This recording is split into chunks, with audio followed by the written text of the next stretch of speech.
젊어지는 샘물. 글 송종우, 그림 전혜령, 훈민출판사. 옛날 옛적 아주 신기한 옹달샘에 관한 이야기예요. 어느 깊은 산골 마을에 마음씨 착한 할아버지와 할머니가 가난하게 살고 있었어요.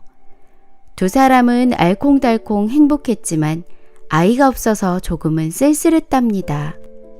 할아버지는 매일매일 산에 가서 나무를 베어 장에 내다 파는 나무꾼이었어요. 어느 날 할아버지가 집을 나서며 말했어요. 할멈, 오늘은 좀 깊은 산속으로 나무하러 갔다 오리다. 조심해서 다녀오세요.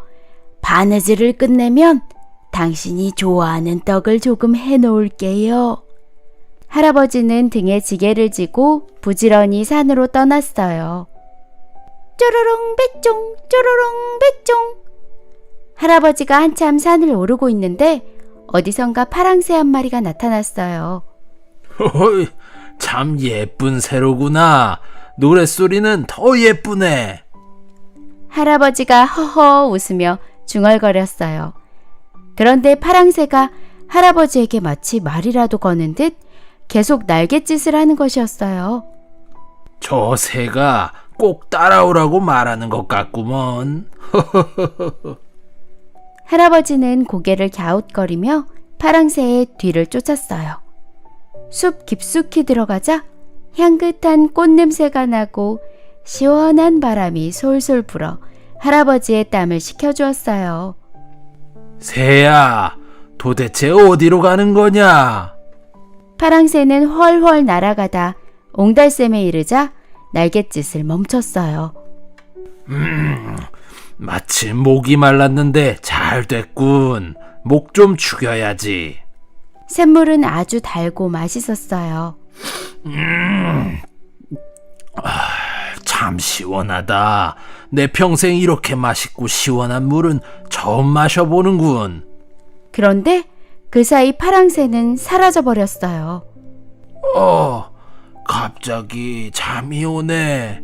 여기서 잠깐 눈 좀 붙여야겠다. 할아버지는 옹달샘 옆에 큰 나무에 등을 기대자마자 금방 깊은 잠에 빠지고 말았어요. 잠시 후 할아버지는 기분 좋은 단잠에서 깨어났어요. 잠을 너무 많이 잤네. 어서 나무를 해야지. 할아버지는 벌떡 일어나 숲으로 달려갔어요. 온몸에서 힘이 마구 솟는걸? 그런데 이게 웬일일까요?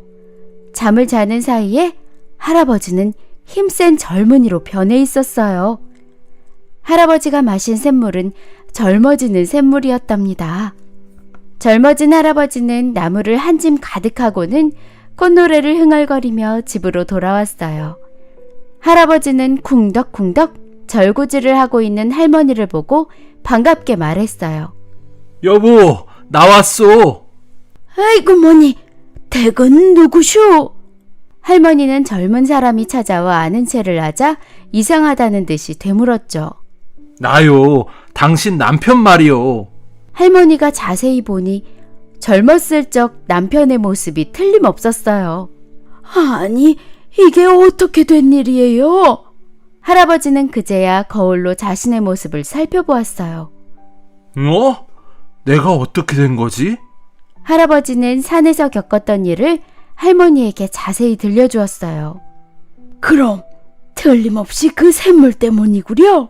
맞아, 그런가 봐. 할머니의 말에 할아버지가 고개를 끄덕이며 맞장구를 쳤어요. 다음날 아침, 부부는 옹달샘으로 달려갔어요. 할머니도 두 손 가득 샘물을 떠서 마셨어요. 당신 말대로 정말 잠이 오네요. 할머니도 한숨 자고 일어나자 어여쁜 섹시의 모습으로 변해 있었어요. 당신도 다시 젊어졌어. 정말이에요? 신기한 샘물을 마시고 젊어진 할아버지와 할머니는 즐거운 마음으로 산을 내려왔어요. 집에 거의 다 왔을 무렵 할머니가 말했어요. 여보, 우리 집에 누가 찾아왔나 봐요. 아니, 이 시간에 누가 왔지? 할아버지네 집에 찾아온 사람은 바로 마을에서 소문난 욕심쟁이 할아버지였답니다. 할아버지와 할머니가 집 안으로 들어서자 욕심쟁이 할아버지가 물었어요. 집주인은 지금 없는데 댁들은 누구시오? 우리가 이 집의 주인이에요. 엥? 욕심쟁이 할아버지는 어리둥절한 표정을 지었어요. 잠시 동안 할아버지의 얼굴을 자세히 들여다보던 욕심쟁이 할아버지는 깜짝 놀라 소리쳤어요. 에이, 정말 자네인가? 이게 대체 어찌 된 일인가? 할아버지는 젊어지는 샘물 이야기를 들려주었어요. 그 말을 들은 욕심쟁이 할아버지는 자신도 젊어지고 싶은 마음이 간절했어요. 욕심쟁이 할아버지는 당장 샘물을 찾아 나섰어요. 산 넘고 물 건너 신기한 샘물이 있다네.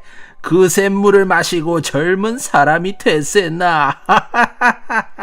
욕심쟁이 할아버지는 숨을 헉헉 몰아쉬며 산으로 허겁지겁 올라갔어요. 마침내 욕심쟁이 할아버지는 맑고 푸른 옹달샘에 도착했어요.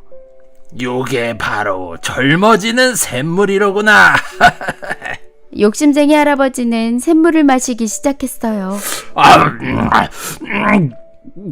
아유, 배불르다. 그래도 조금만 더 마시자.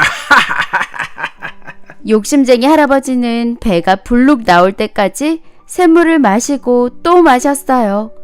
그러고는 옹달샘 옆에서 잠이 들었어요. 산에 올라간 욕심쟁이 할아버지에게 소식이 없자 할아버지와 할머니는 걱정이 되어 옹달샘으로 달려가 보았어요. 그런데 욕심쟁이 할아버지는 온데간데 없고 옹달샘 옆에서 갓난아기가 울고 있었어요. 할아버지가 알겠다는 듯이 고개를 끄덕였어요. 샘물을 너무 많이 마셔서 아기가 되었구만. 우리가 이 아기를 데려다 잘 키웁시다.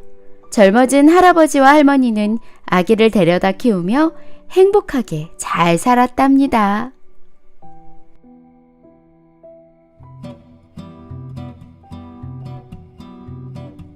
솥 안에 든 거인. 글 송종호, 그림 신소영, 훈민 출판사. 어느 산골 마을에 지혜로운 한 소년이 살고 있었어요. 어느 날 아버지가 집을 나서며 말했어요. 얘야, 산에 가서 나무를 해오마. 그러니 집 잘 보고 있거라. 네, 아버지. 조심해서 다녀오세요. 소녀는 하루 종일 집안일을 열심히 했어요.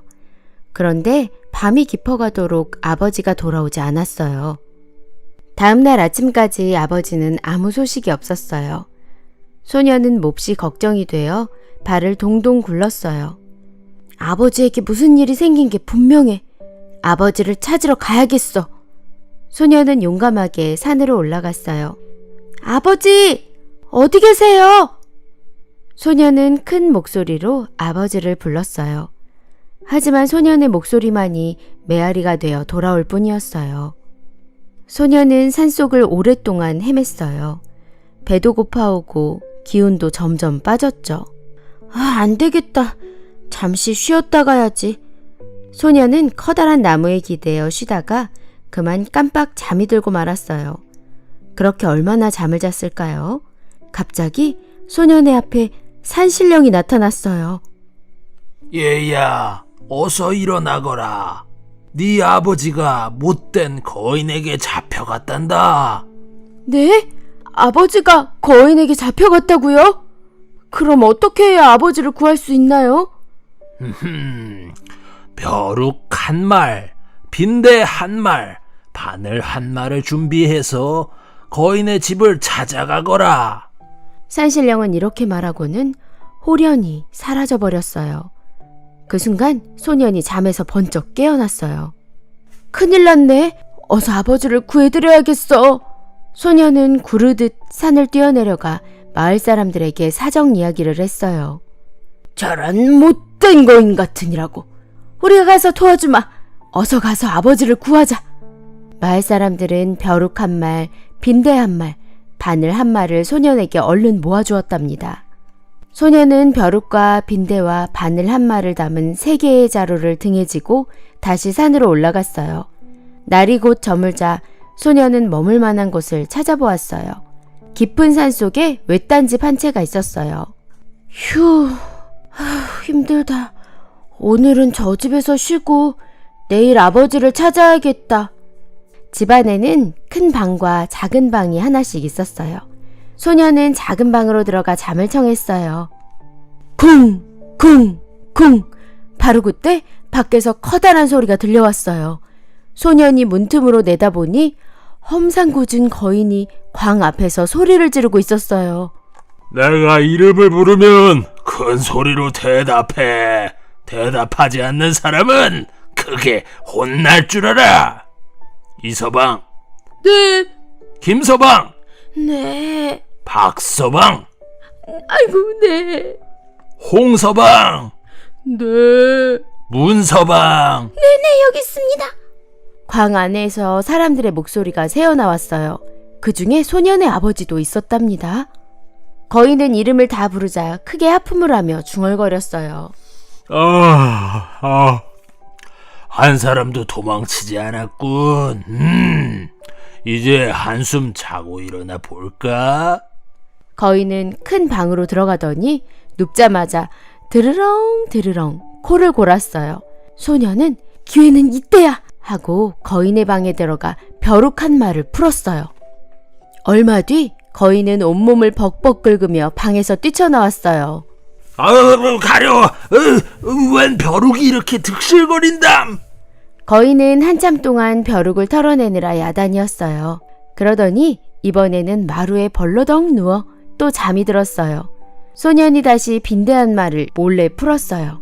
빈대는 꼬물꼬물 거인의 몸 위로 올라가 마구 물어뜯기 시작했어요. 아이고 가려워. 빈대 때문에 잠을 잘 수가 없군. 거인은 극적극적 몸을 긁으며 숲속으로 들어갔어요. 그러고는 커다란 소나무 밑에 누워 다시 잠을 잤어요. 소녀는 바늘이 든 자루를 메고 살그머니 나무 위로 올라갔어요. 이 나쁜 거인아! 이번에는 바늘 맛 좀 봐라! 소년이 바늘 자루를 거꾸로 들자 바늘이 우르르 떨어져 거인의 몸에 콕콕 박혔어요. 아유 따가워. 소나무에서 웬 바늘이 떨어진담? 졸려 죽겠다. 거인은 몸에 박힌 바늘을 뽑아내며 하품을 했어요. 할 수 없군. 마지막 방법을 써야겠어. 거인은 투덜거리며 집으로 다시 돌아가더니 부엌으로 가서 커다란 솥뚜껑을 열었어요. 그러더니 솥 안으로 들어가서 주문을 외우기 시작했어요. 수리 마수리 작아져라 작아져. 그러자 거인의 몸이 솥 안으로 쏙 들어갈 정도로 작아졌어요. 거인은 솥 안에 누워 뚜껑을 덮은 채 다시 잠을 잤어요. 잘됐다! 바로 이때야! 몰래 거인을 지켜보고 있던 소녀는 커다란 돌을 얼른 솥뚜껑 위에 올려놓았어요. 그러고는 아궁이에 불을 떼기 시작했어요. 살려줘! 마침내 거인은 솥에서 빠져나오지 못하고 죽고 말았어요. 소녀는 광으로 달려가 문을 활짝 열었어요. 어서들 나오세요! 소년의 아버지와 함께 방 안에 있던 사람들이 밖으로 우르르 뛰어나왔어요. 이제 살았네. 얘야, 고생이 많았구나. 아버지가 기뻐하며 말했어요. 아버지, 어딘가에 사람들이 더 갇혀 있을지도 몰라요. 좀 더 찾아봐야겠어요. 소녀는 아버지와 함께 거인의 집을 샅샅이 뒤졌어요. 그런데 집 구석구석에서 거인이 숨겨둔 보물들이 와르르 쏟아져 나왔어요. 소년과 아버지는 사람들에게 보물을 똑같이 나누어 주었어요. 집으로 무사히 돌아온 소년과 아버지는 보물을 팔아 행복하게 잘 살았답니다.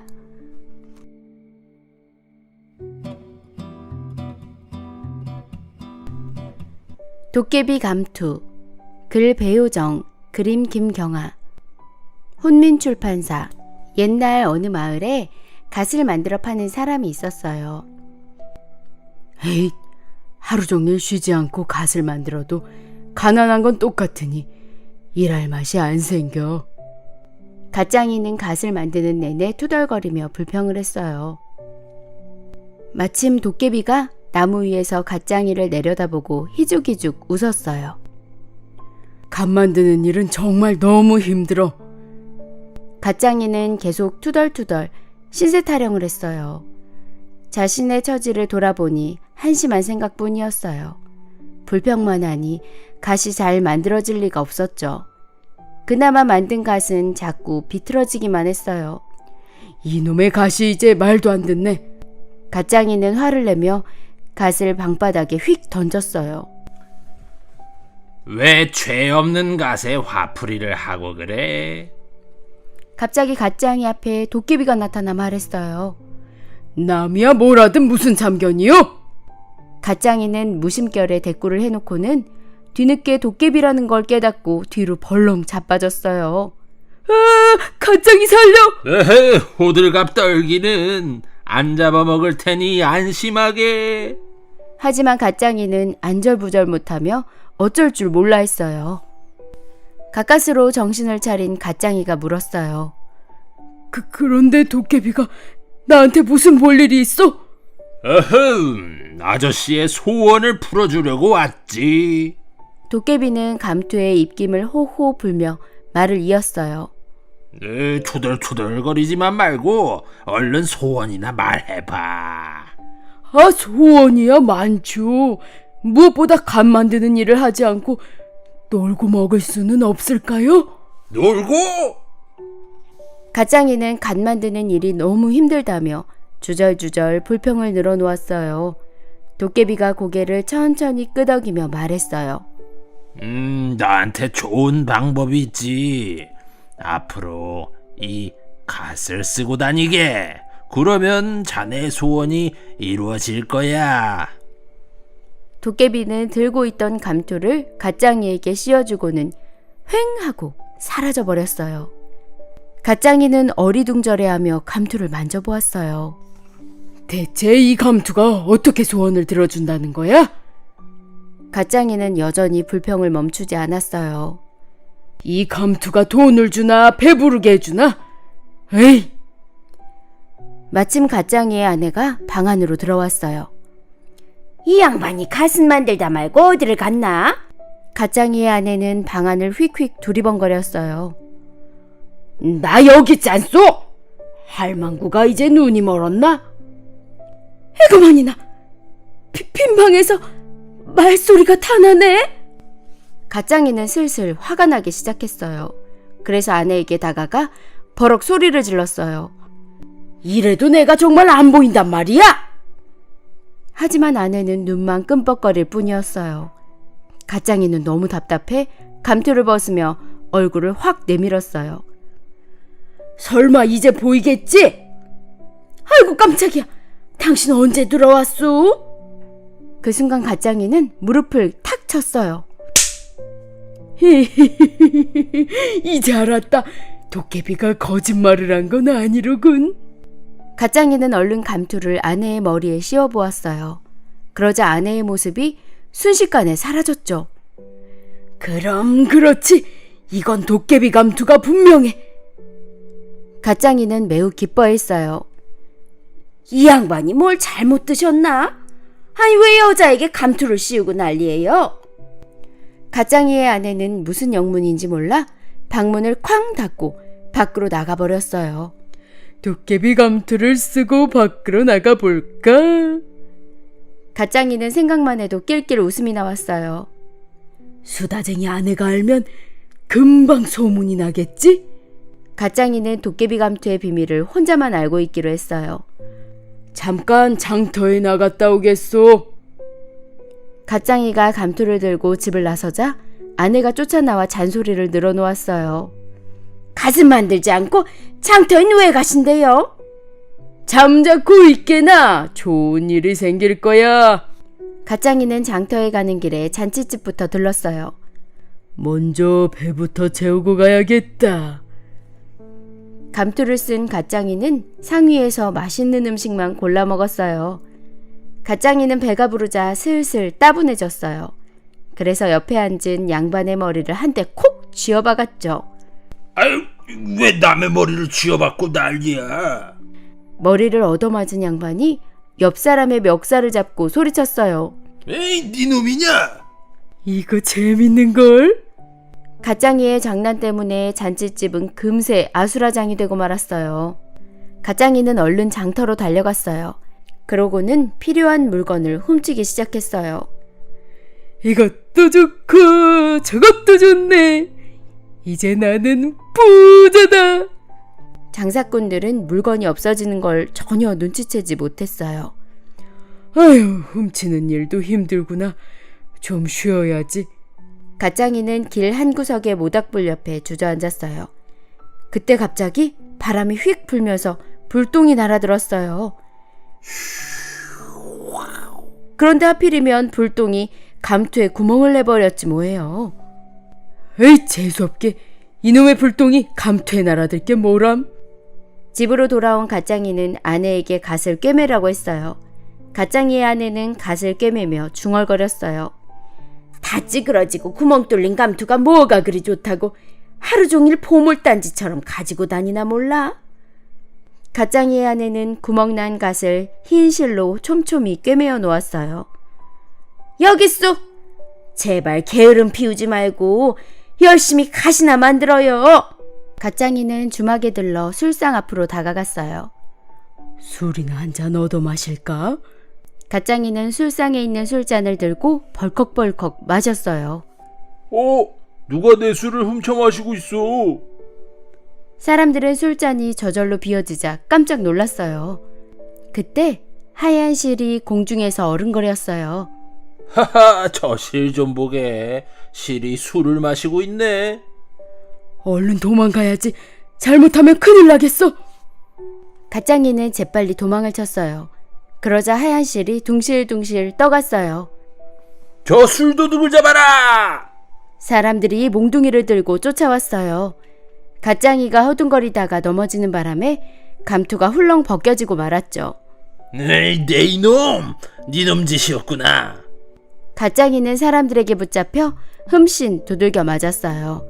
가짱이는 그제야 잘못을 깨닫고 갓을 만드는 일에 만족하며 열심히 살았답니다.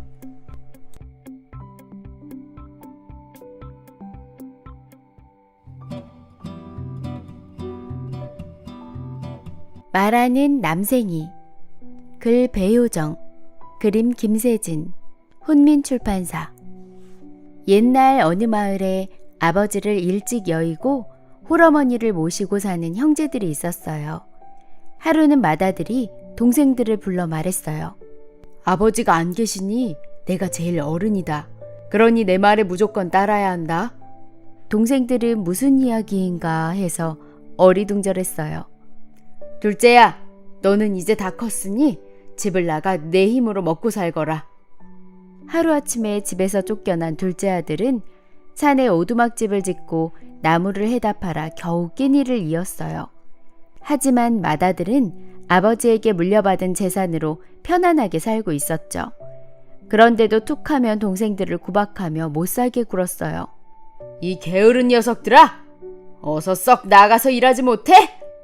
네, 형님. 어머니와 동생들만 없어도 더 편히 살 수 있을 텐데. 맏아들은 어머니와 동생들이 귀찮기만 했어요. 어느 날 어머니가 한숨을 내쉬며 말했어요. 에휴, 형편이 어려우면 나는 둘째에게로 갈 테니 동생들을 잘 보살피거라. 그러자 맏아들이 좋아하며 대답했어요. 어머니, 생각 잘하셨어요. 둘째도 외로우니 기뻐할 거예요. 어머니는 보따리를 들고 둘째 아들의 집을 찾아갔어요. 둘째 아들은 비록 가난했지만 어머니를 정성껏 모셨죠. 둘째 아들은 어머니를 잘 모시려고 더 열심히 나무를 했어요. 그렇지만 항상 양식이 부족했죠. 이걸 장에다 팔아야 어머니를 봉양할 쌀을 살 텐데. 둘째 아들은 나무단을 내려다보며 걱정스럽게 중얼거렸어요. 그때 어디선가 목소리가 들려왔어요. 이걸 장에다 팔아야 어머니를 봉양할 쌀을 살 텐데. 둘째 아들의 말을 그대로 따라한 목소리였어요. 둘째 아들은 깜짝 놀라 주위를 두리번거렸어요. 그거 참 이상하네. 누가 내 흉내를 내지? 그것 참 이상하네. 누가 내 흉내를 내지? 자세히 들어보니 낙엽더미 밑에서 나는 소리였어요. 낙엽을 살며시 들추자 남생이 한 마리가 동그랗게 눈을 뜨고 둘째 동생을 쳐다보고 있었어요. 네가 내 흉내를 냈구나? 그렇지? 그러자 남생이가 신기하게도 말을 따라했어요. 네가 내 흉내를 냈구나. 그렇지. 요 녀석 봐라. 하하하, 요 녀석 봐라. 둘째 아들은 말을 따라하는 남생이를 나무단 위에 태우고 산을 성큼성큼 내려왔어요. 그리고는 나무를 팔러 장터로 갔죠. 장터에 도착한 둘째 아들은 나무를 내려놓고 사람들을 향해 외쳤어요. 좋은 땔감 사세요. 그러자 남생이도 따라 외치는 거예요. 좋은 땔감 사세요. 어머머머, 남생이가 말을 하네? 사람들은 말을 하는 남생이를 구경하려고 너도 나도 몰려들었어요. 남생이 덕분에 나무는 눈 깜짝할 사이에 다 팔려버렸답니다. 말하는 남생이의 소문은 온 마을로 퍼져나갔어요. 둘째 아들이 장터에 올 때마다 사람들이 우르르 몰렸죠. 나무는 내려놓기가 무섭게 팔려나갔어요. 여보게, 남생이에게 말 한번 시켜보게. 돈을 얼마나 주면 되겠나? 우리도 좀 들어볼 수 없을까? 사람들은 둘째 아들을 졸졸 따라다니며 졸라댔어요. 어느 날 둘째 아들이 장터에서 나무를 팔고 있을 때였어요. 여느 때처럼 사람들이 애워싸고 남생이를 구경했어요. 여보게, 내 값을 쳐줄 터이니 내가 한번 말을 시켜보면 안 되겠나? 어떤 사람이 돈을 꺼내며 말했어요. 남생이야, 너 아주 똑똑하구나. 남생이야, 너 아주 똑똑하구나. 남생이가 말을 따라하자 사람들은 남생이에게 말을 시켜보려고 앞다투어 돈을 내놓았어요. 그러자 금세 돈이 수북이 쌓였어요. 이제 둘째 아들은 어머니를 편히 모실 수 있게 되었어요. 하루는 소문을 들은 맏아들이 둘째를 찾아왔어요. 둘째야, 말하는 남생이를 좀 빌려다오. 맏아들은 남생이를 냉큼 데리고 장터로 달려가 크게 외쳤어요. 자, 돈을 내면 남생이에게 말을 시켜볼 수 있어요. 길 가던 나그네가 신기한 듯 돈을 내고 남생이에게 말을 시켜봤어요. 그런데 남생이는 입을 꾹 다문 채 아무 말도 하지 않았어요. 나그네는 맏아들에게 달려들어 돈을 도로 빼앗았어요. 뭐 이런 거짓말쟁이가 다 있어? 맞아, 그 나무꾼의 남생이가 아닌가 봐. 맏아들은 사람들에게 크게 혼쭐이 났어요. 에이, 하찮은 남생이 때문에 이게 무슨 망신이람? 맏아들은 화를 내며 남생이를 땅바닥에 내동댕이 쳤어요. 불쌍한 남생이는 그만 숨을 거두고 말았죠. 뒤늦게 온 둘째 아들이 죽은 남생이를 품에 안고 흐느끼며 울었어요. 둘째 아들은 남생이를 양지 바른 곳에 묻어주었어요. 며칠 뒤 남생이의 무덤에서 생전 처음 보는 싹이 돋아나기 시작했어요. 어머니, 이게 무슨 싹인지 혹시 아세요? 글쎄, 나도 처음 보는구나. 싹은 무럭무럭 자라 꽃을 피우고 탐스러운 열매를 주렁주렁 맺었어요. 그런데 어느 날 열매가 저절로 벌어지더니 금은보화를 와르르 쏟아내는 것이었어요. 부자가 된 둘째는 이제 어린 동생들까지 데려다 보살필 수 있게 되었죠. 이 소식을 들은 맏아들은 밤이 되기를 기다렸다가 둘째네로 몰래 숨어 들어갔어요. 헤헤헤, 이 나무를 꺾어 심으면 나도 부자가 될 거야. 맏아들은 나무를 꺾어다 자기 집에 심었어요. 나무는 거짓말처럼 쑥쑥 자라더니 열매를 맺었어요. 열매야, 어서 빨리 나를 부자로 만들어다오. 어느덧 열매가 입을 활짝 벌렸어요. 그런데 그 안에서 금은보화는커녕 폭포수 같은 물과 바위덩이들이 쏟아져 나오지 뭐예요. 맏아들의 집은 눈 깜짝할 사이에 물에 휩쓸렸어요. 간신히 목숨만 건진 맏아들은 거지가 되고 말았어요. 먹을 것이라고는 쌀 한 톨 남은 것이 없었어요. 맏아들은 할 수 없이 둘째네를 찾아갔어요.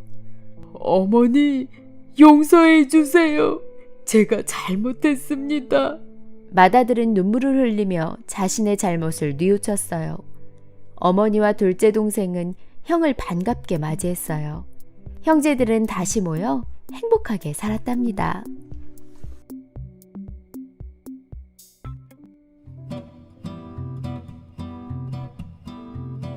반쪽이. 글 조항록, 그림 송유진, 훈민출판사. 옛날 어느 마을에 사이좋은 부부가 살았어요. 그런데 부부에게는 아이가 없어 걱정이었어요. 비나이다, 비나이다. 아이를 갖게 해주옵소서. 부부는 매일매일 산신령에게 간절히 빌었어요. 그러던 어느 날 부부의 꿈에 산신령이 나타나 말했어요. 우물 속에 있는 잉어 3마리를 먹으면 아이를 낳을 것이니라. 부부는 크게 기뻐하며 우물가로 달려갔어요. 과연 잉어 3마리가 물속에서 팔딱팔딱 헤엄치고 있었어요. 여보, 어서 잉어를 잡아요.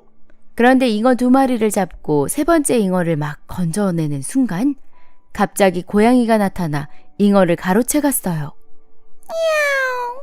이 못된 고양이 같으니 어서 잉어를 내놓지 못해? 남편이 몽둥이를 휘두르며 허둥지둥 쫓아갔지만 어느새 고양이는 잉어의 반쪽을 먹어치우고 말았어요. 아내는 잉어 2마리 반을 먹고 얼마 후 아들 셋을 낳았어요. 그런데 이상하게도 제일 나중에 태어난 아이는 몸이 반쪽뿐이었어요. 귀도 하나, 눈도 하나, 콧구멍도 하나, 팔도 하나, 다리도 하나였죠. 여보, 이 아이를 반쪽이라고 부릅시다. 네, 우리 반쪽이를 잘 보살피며 키워요. 부부는 반쪽이를 꼭 안아주었어요. 아이들은 무럭무럭 자라 어느덧 서당 갈 나이가 되었어요. 부모님은 2 형들을 서당에 보냈어요. 반쪽아, 너는 서당 아이들이 놀릴 테니 그냥 집에 있거라.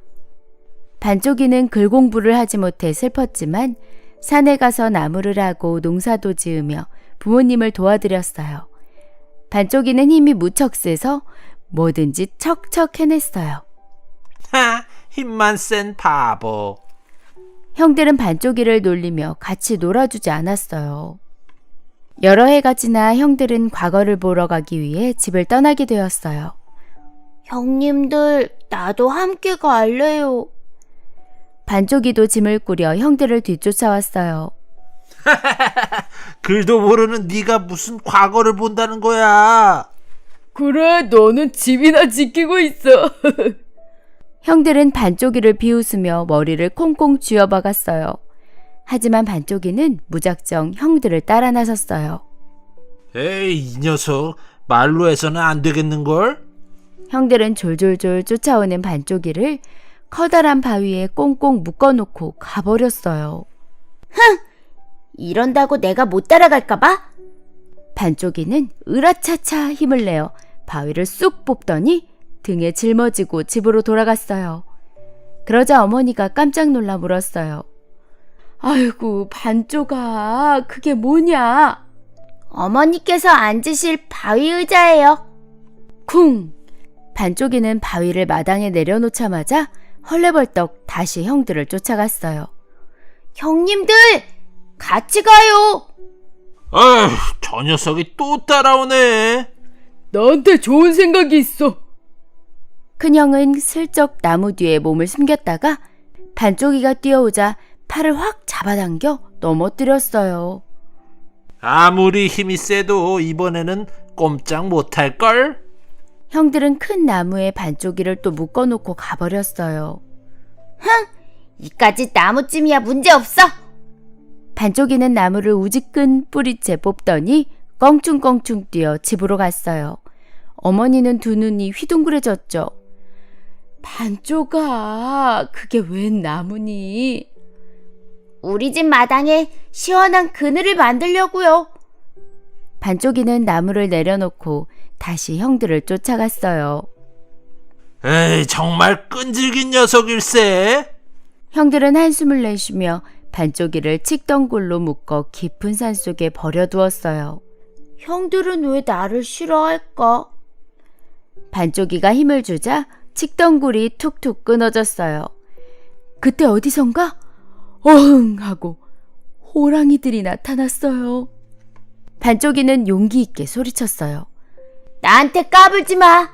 아무도 내 힘을 당할 순 없어. 하지만 호랑이들은 콧방귀를 뀌며 반쪽이에게 덤벼들었어요. 반쪽이는 호랑이들을 발로 뻥뻥 차고 꼬리를 잡고 빙빙 돌리다 내던져 눈 깜짝할 사이에 호랑이들을 모두 때려 눕혔답니다. 반쪽이는 호랑이 가죽을 끌고 가다 어느 부잣집 양반을 만났어요. 양반은 호랑이 가죽이 무척 탐이 났죠. 저 바보에게서 호랑이 가죽을 빼앗아야지. 양반은 꾀를 내어 반쪽이에게 내기장기를 두자고 했어요. 자네가 지면 호랑이 가죽을 내게 주게. 만약 내가 지면 자네를 사위로 삼겠네. 좋아요. 약속을 꼭 지키셔야 돼요. 양반은 신이 나 키득키득 웃었어요. 사실 반쪽이는 힘이 셀 뿐만 아니라 장기도 굉장히 잘 두었거든요. 양반이 그걸 알 리 없었죠. 이런, 내가 도저히 못 이기겠는걸. 양반은 얼굴이 불그락부르락해지며 안절부절 못했어요. 자, 제가 이겼으니 약속을 지키세요. 반쪽이가 의기양양하게 말했어요. 양반은 또다시 잔꾀를 부렸어요. 약속대로 자네를 사위로 삼겠네. 집에 가 있다가 연락을 하면 오게나. 양반은 집으로 돌아가 하인들에게 단단히 일렀어요. 반쪽이가 얼씬거리지 못하게 잘 지키게. 하인들은 며칠 밤을 뜬 눈으로 새우며 집을 지켰지만 시간이 흐를수록 꾸벅꾸벅 졸았어요. 양반에게 속은 걸 안 반쪽이는 어느 날 밤 부잣집 양반의 담을 슬쩍 넘었어요. 약속을 안 지키면 내가 직접 색시를 데려와야지. 반쪽이는 잠든 하인들의 상투를 서로 묶어놓거나 머리에 떡시루를 씌워놓기도 했어요. 양반의 딸을 업고 나오면서 반쪽이가 소리쳤어요. 반쪽이가 색시를 데려가요. 하인들이 깜짝 놀라 잠에서 깨자 한바탕 난리가 나고 말았어요. 누가 내 상투를 잡고 있어? 세상이 온통 깜깜하잖아. 마침내 반쪽이는 양반의 딸과 결혼해서 행복하게 잘 살았답니다.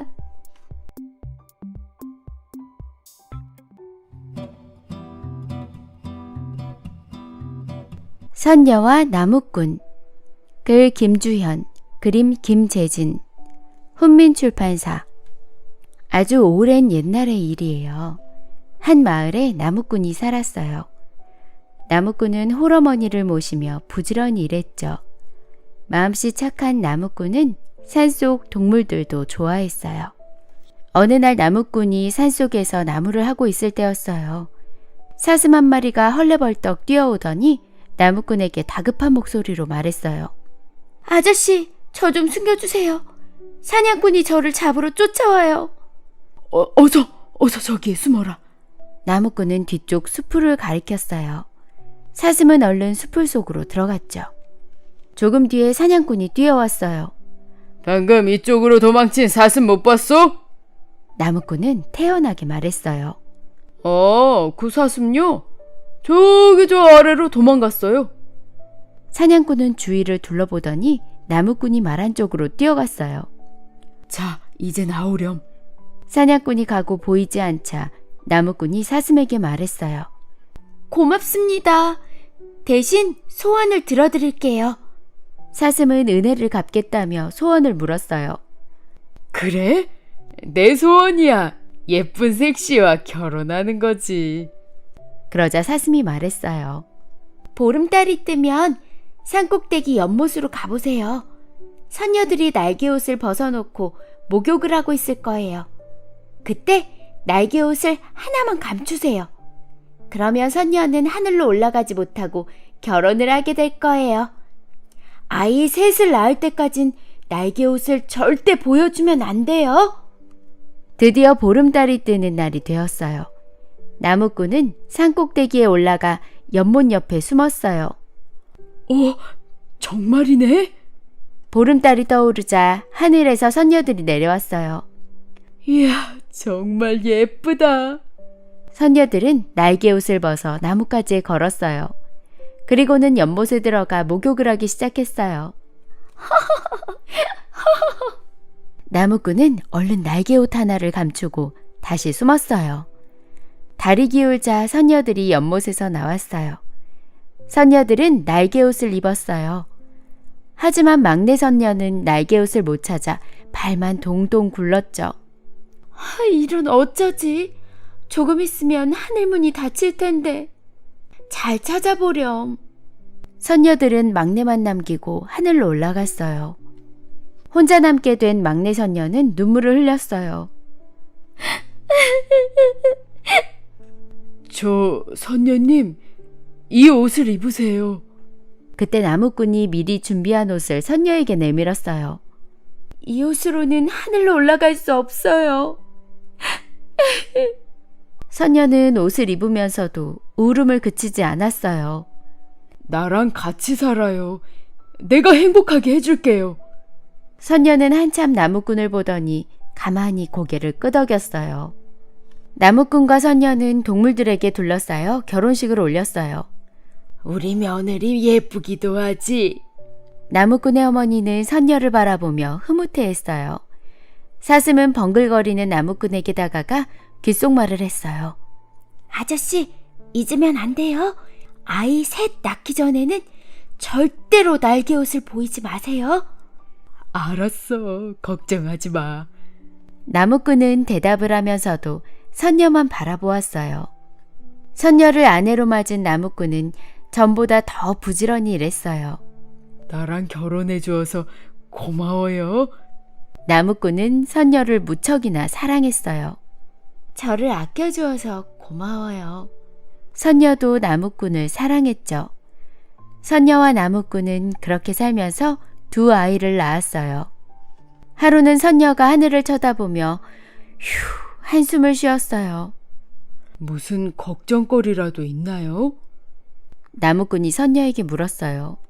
하늘나라에 계신 부모님과 언니들이 보고 싶어요. 그 말을 들은 나무꾼은 마음이 약해지고 말았어요. 사실은 내가 날개옷을 숨겼다오. 선녀는 시무룩해져서 말했어요.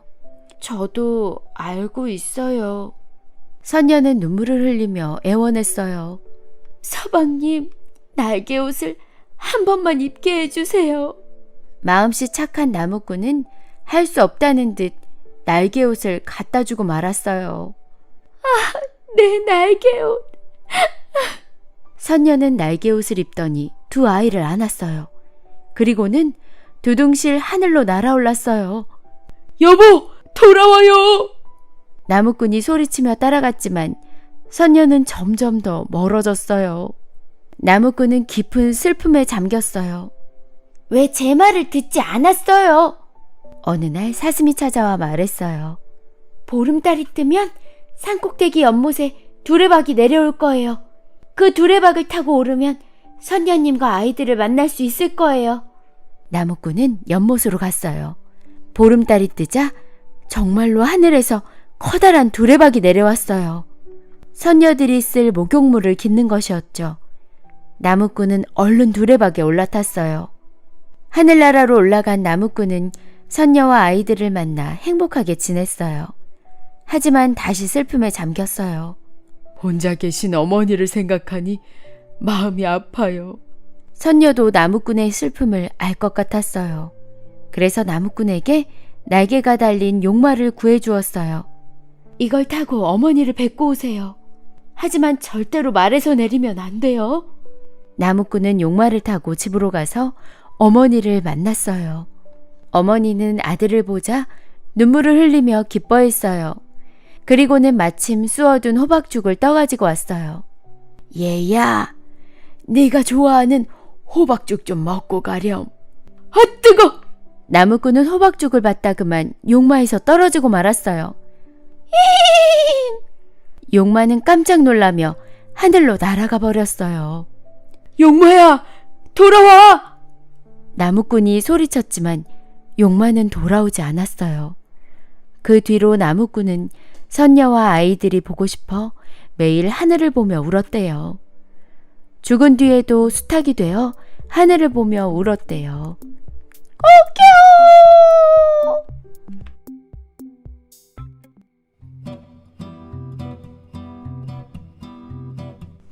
울산바위의 비밀. 글 송종호, 그림 강종민, 훈민출판사. 우리나라가 처음 만들어질 때의 일이에요. 먼저 하나님은 넓은 바다와 웅장한 산, 부드러운 들판을 만들었어요. 그리고는 아름다운 꽃과 나무를 심었죠. 땅 위에는 사람과 온갖 짐승을, 바닷속에는 갖가지의 물고기를 만들었어요. 그리고 시간이 날 때마다 땅을 더욱 예쁜 모양으로 다듬었어요. 웅장한 백두산, 아기자기한 설악산, 듬직한 태백산, 신기한 한라산을 만들었으니 이번에는 어떤 산을 만들어 볼까? 하나님은 곧 멋진 바위산을 만들기로 마음먹었어요. 그리고 그 산의 이름을 금강산이라고 부르기로 했죠. 이 세상에서 자기가 멋지다고 생각하는 바위들은 모두 금강산으로 모여라! 하나님은 큰 소리로 모두에게 알렸어요. 그러자 여기저기에 흩어져 있던 바위들이 들썩들썩 우르르 쿵쾅 소리를 내며 금강산으로 달려가기 시작했죠. 멋진 바위라면 내가 빠질 수 없지. 금강산의 주인이 될 바위는 바로 나라고. 경상도 울산에 있던 커다란 바위도 무거운 몸을 움직이더니 금강산을 향해 떠났어요. 덜커덩 덜커덩 우르르 쾅. 바위들은 계속 요란한 소리를 내며 금강산을 향해 달렸어요. 하지만 모든 바위들이 금강산으로 간 건 아니에요. 어떤 바위들은 바닷가에 털썩 떨어져 해금강을 이루었고, 또 어떤 바위들은 금강산 위에서 서로 부딪혀 떨어져 만물상이 되었답니다. 몸이 무거운 울산바위도 열심히 달렸지만 다른 바위들처럼 빠르진 못했어요. 아이고, 힘들다. 여기서 좀 쉬었다 가야지. 울산바위는 설악산 언덕에서 잠시 쉬어가기로 했어요. 한숨을 돌린 울산바위가 다시 떠나려 할 때였어요. 어디선가 이런 소리가 들려왔어요. 금강산 1만 2천 봉을 꾸밀 바위는 이미 다 채워졌소. 지금까지 도착하지 못한 바위들은 모두 돌아가시오. 그 말을 들은 울산바위는 억울한 마음에 뜨거운 눈물을 흘렸어요. 지금까지 그토록 힘들게 왔는데 금강산엔 가보지도 못하고 여기서 다시 돌아가야 하다니 너무 억울해. 울산바위는 이대로 돌아가면 틀림없이 친구들이 놀릴 거란 생각이 들었어요. 울산바위는 그만 으앙 울음을 터뜨리고 말았죠. 한참을 울던 울산바위는 이윽고 눈물을 훔치며 주위를 둘러보았어요.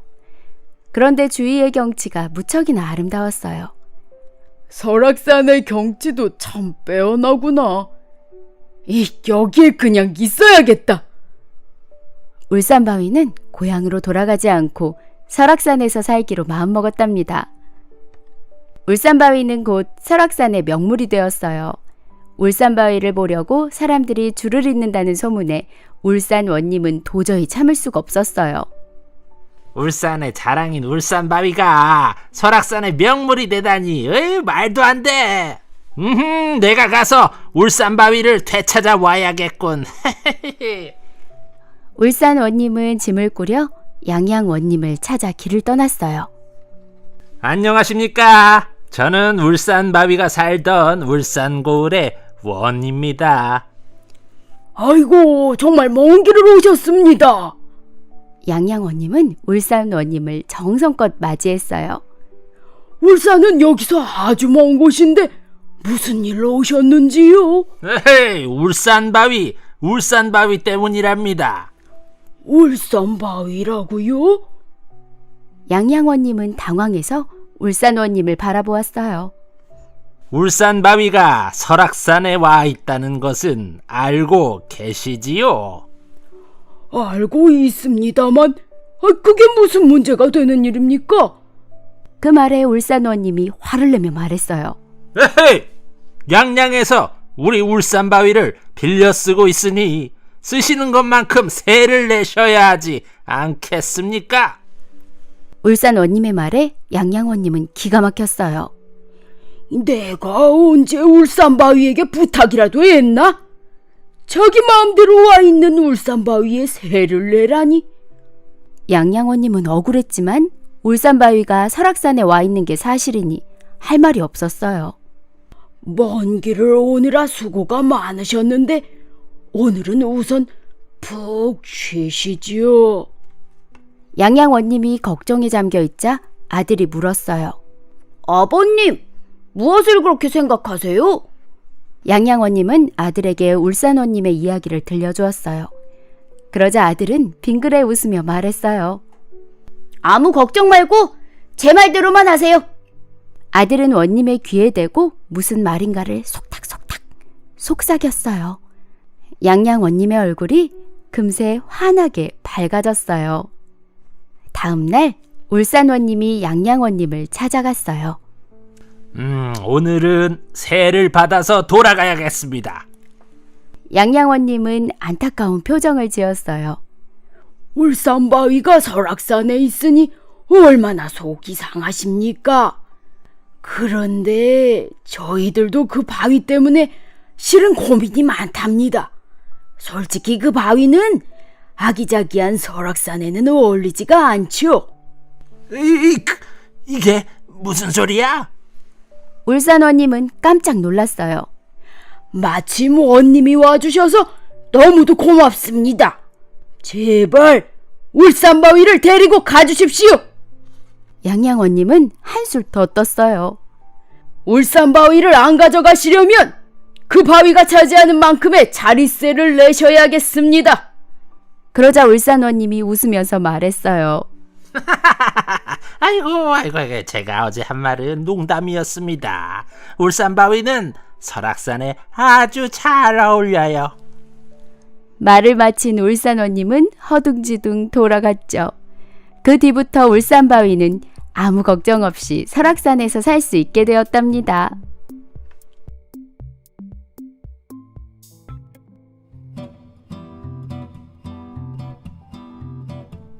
호랑이와 곶감. 글 조항록. 그림 이희탁. 훈민출판사. 아주 먼 옛날 옛적의 일이에요. 배가 고픈 호랑이 한 마리가 어느 날 밤 어슬렁거리며 마을로 내려왔어요. 뭐 먹을 게 없을까? 호랑이는 입맛을 쩝쩝 다시며 중얼거렸어요. 어느 집에서 아이 우는 소리가 크게 들려왔어요. 어떤 아이길래 밤에 저렇게 울어대지?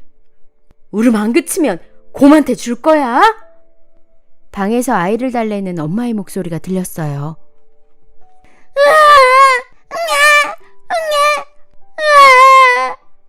그래도 아이는 울음을 그치지 않았어요. 거참 되게 시끄럽네. 호랑이가 머리를 흔들며 막 돌아가려고 할 때였어요. 엄마가 아이에게 이렇게 말하는 거예요.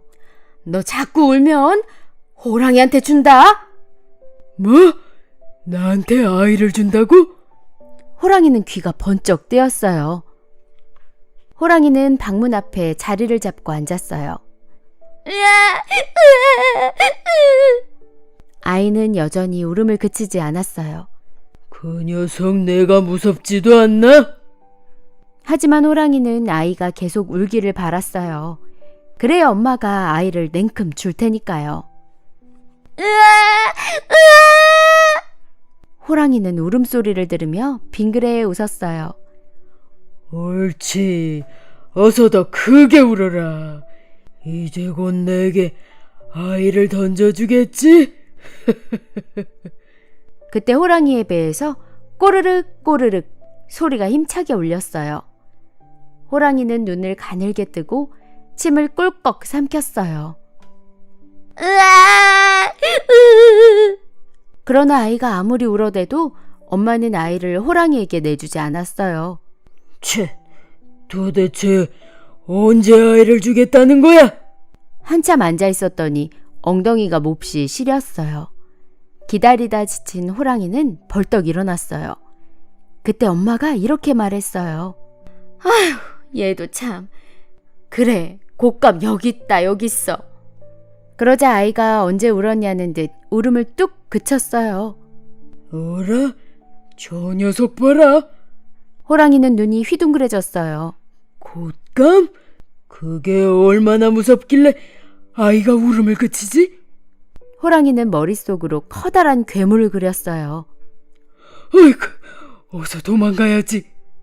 호랑이는 얼른 외양간으로 달려가 몸을 숨겼어요. 얼마 후 시커먼 그림자 하나가 외양간으로 살금살금 들어왔어요. 저게 곶감인가 보다. 호랑이는 소 옆에 납작 엎드려 꼼짝도 하지 않았어요. 천천히 다가온 그림자가 호랑이의 머리를 더듬었어요. 어이구, 들켰구나. 호랑이는 깜짝 놀라 벌떡 일어났어요. 이놈의 소가? 그림자가 후다닥 호랑이의 등에 올라탔어요. 그림자는 바로 외양간에 소를 훔치러 온 소도둑이었어요. 호랑이 살려! 호랑이는 그것도 모르고 곶감이란 괴물이 등에 탄 줄 알고 있는 힘껏 뛰었어요. 어이구, 이 소가 왜 이리 날뛰는 거야? 소도둑은 호랑이의 등에 힘껏 매달렸어요. 소도둑은 뒤늦게 자신이 호랑이의 등 위에 타고 있다는 걸 깨달았어요.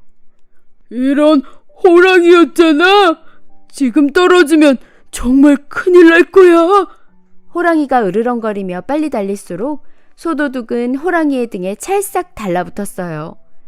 호랑이는 밤새도록 달리다가 커다란 구멍이 뚫린 나무 앞에서 쓰러지고 말았어요. 소도둑은 벌벌 떨며 나무 구멍 속에 쏙 숨었어요. 그때 엉금엉금 길을 걷던 곰 한 마리가 호랑이를 발견하고 흔들어 깨웠어요. 너 왜 여기서 자고 있는 거야? 마침 호랑이도 정신을 차렸어요. 곶감은? 호랑이는 벌떡 일어나 두리번거렸어요. 그리고는 어휴, 하고 한숨을 쉬었어요. 왜 그래? 무슨 일이 있었니? 호랑이는 곰에게 어젯밤의 일을 모두 이야기했어요. 그렇게 무서운 괴물이 있다고? 곰도 잔뜩 겁에 질려 부들부들 떨었어요. 에이, 나도 당하기 전에 숨어야겠네. 곰은 재빨리 나무구멍 속으로 들어갔어요. 하필이면 내가 있는 곳으로 오다니.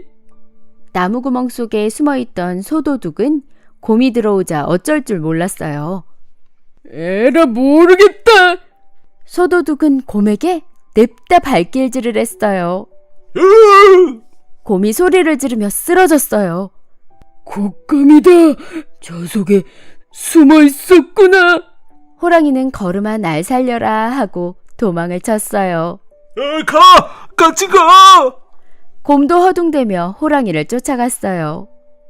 아유, 하마터면 큰일 날 뻔했네. 호랑이와 곰이 멀리 꽁무니를 빼고 사라지자 소도둑은 나무구멍에서 슬그머니 나왔어요. 하느님이 도둑질을 안 내게 벌을 내리신 거야. 소도둑은 산을 내려가며 다시는 도둑질을 하지 않겠다고 다짐했어요. 그 뒤로 소도둑은 열심히 일하며 평생 착하게 살았답니다.